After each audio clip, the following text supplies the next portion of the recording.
Chère ambassadrice, bonjour, j'espère que tu vas bien. Je voudrais poursuivre avec toi l'accompagnement que je te propose, et cette fois-ci en décortiquant comme j'ai fait la dernière fois avec la première étape qui était le mindset.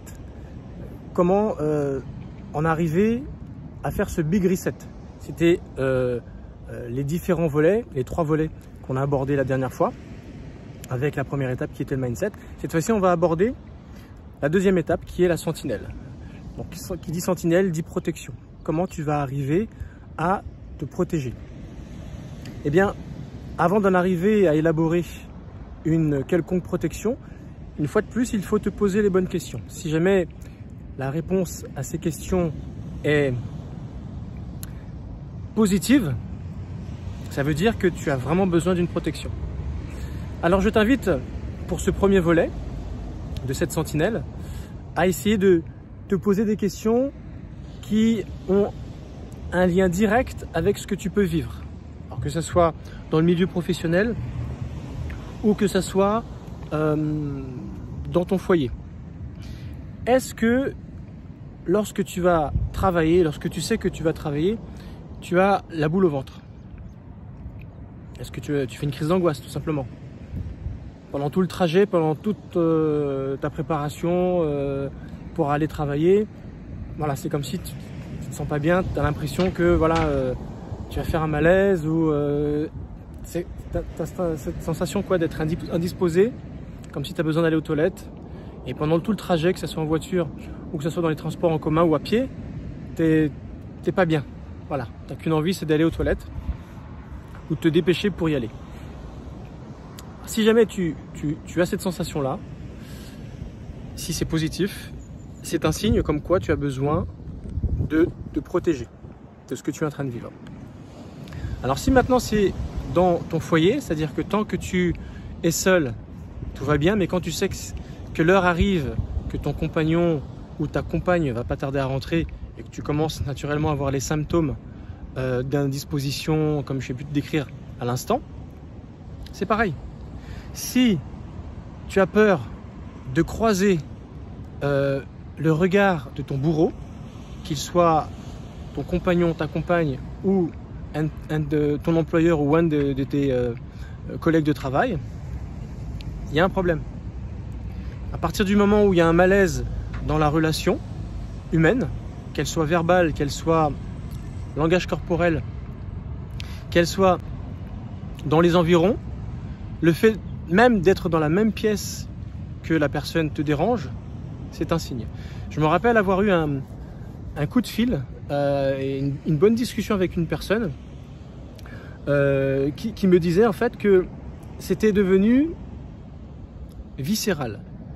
Elle avait porté plainte contre son harceleur au travail, elle avait gagné, mais malgré tout, il restait encore des stigmates, des séquelles, de colère qui étaient présents, qui fait que lorsque son bourreau, qui avait été jugé et qui avait dû payer, se retrouvait dans la même pièce qu'elle, c'est comme si elle se tempérait pour ne pas exploser, lui bomber à la tronche, parce qu'elle était prête, voilà, à s'énerver alors qu'elle avait eu gain de cause, elle avait gagné son procès.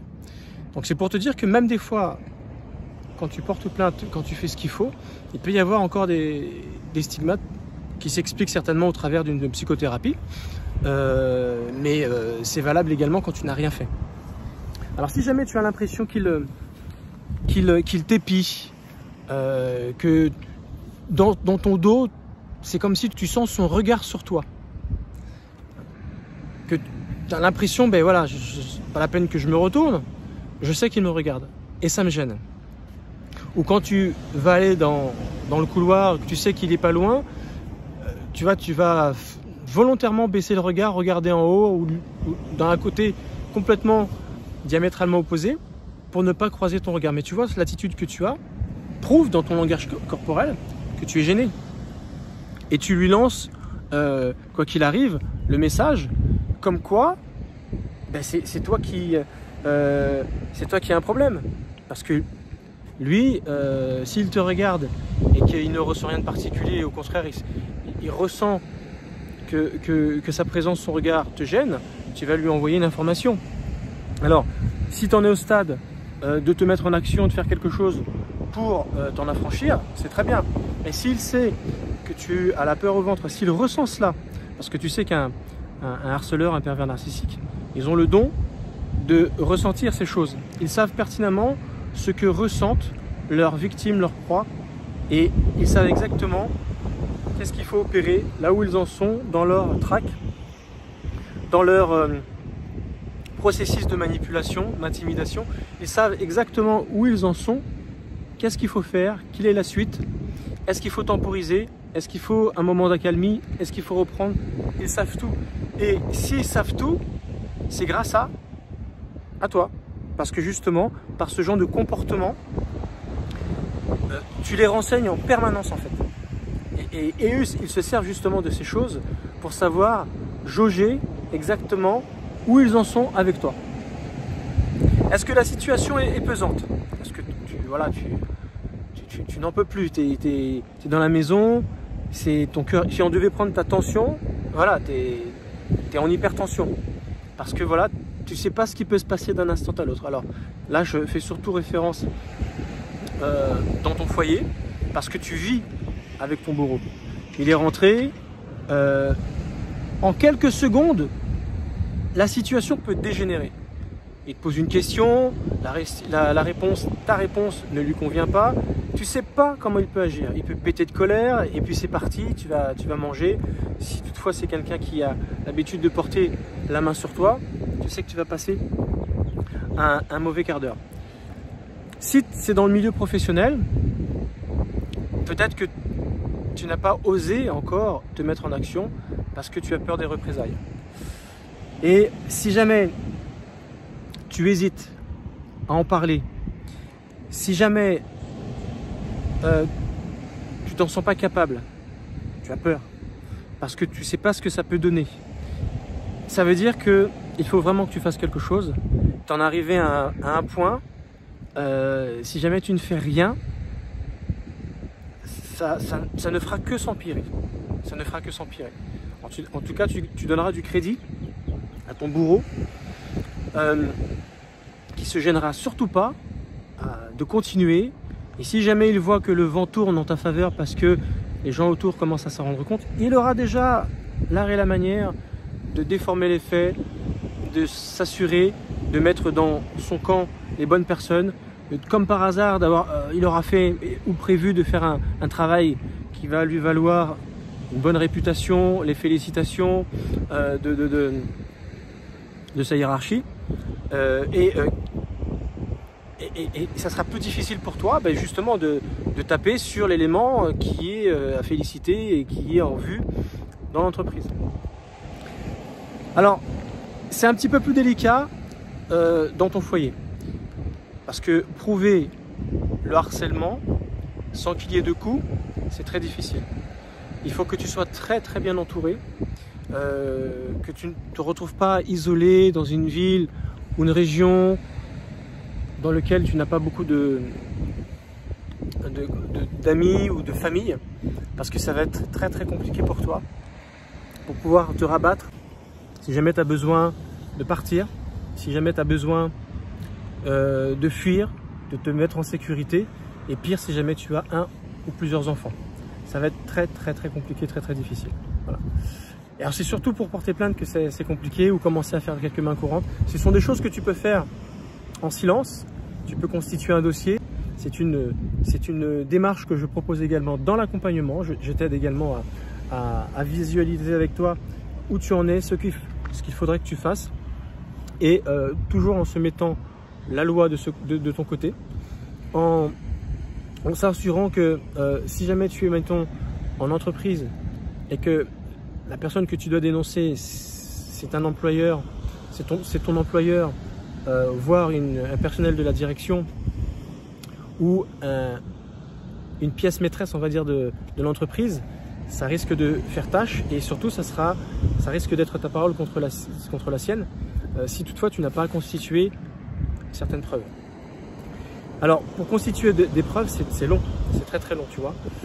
On abordera ça de toute façon dans d'autres étapes, dans l'étape numéro 5.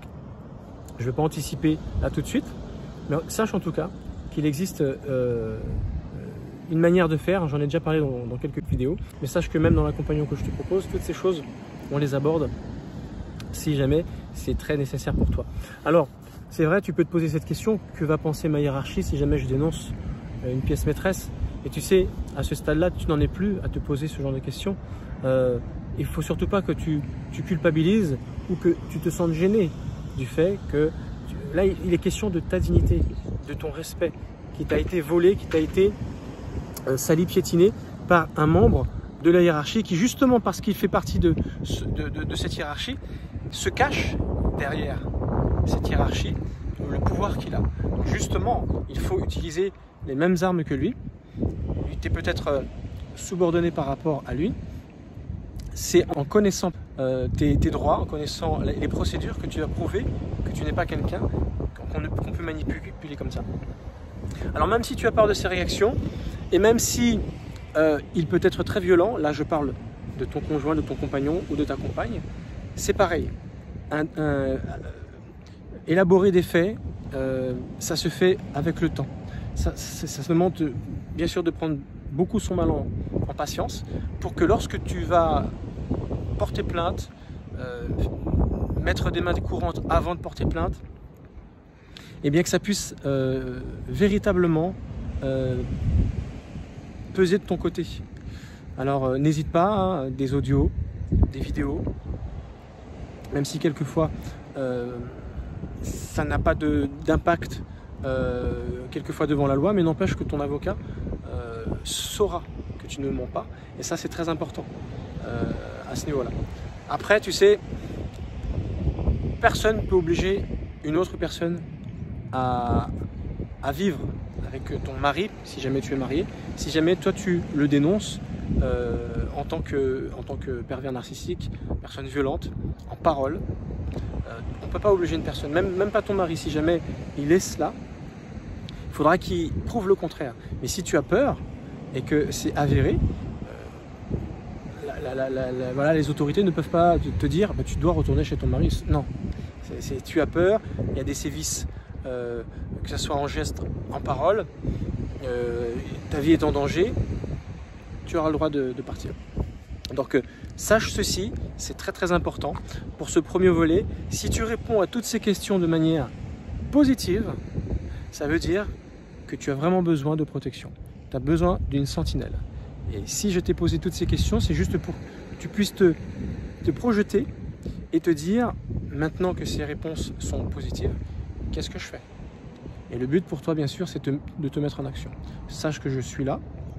C'est ma spécialité de m'occuper des personnes qui sont victimes de harcèlement, de perversion narcissique et de tout ce qui tourne autour de cela pour t'en apprendre les rouages et mieux t'en défaire par la suite. J'en ai fini pour cette première vidéo sur le premier volet de la sentinelle, la deuxième étape de mon accompagnement. Eh bien, je te remercie de l'avoir suivi et la prochaine fois, ça sera le deuxième volet. À très bientôt.